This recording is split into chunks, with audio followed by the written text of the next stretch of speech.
Chilli chicken বনাবলৈ লৈছোঁ।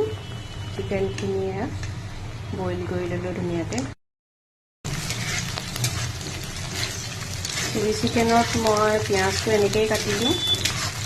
এই ধৰণে পিঁয়াজটো কাটি দিওঁ, অকণমান ফ্ৰাই কৰি লৈছোঁ আৰু এতিয়া বইল কৰা চিকেনখিনি দিম।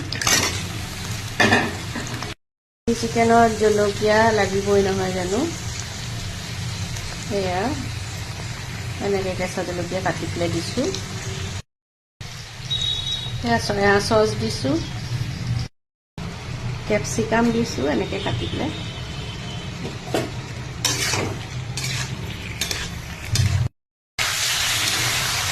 এতিয়া এনেকৈ খুব ধুনীয়াকৈ ফ্ৰাই কৰি দিম।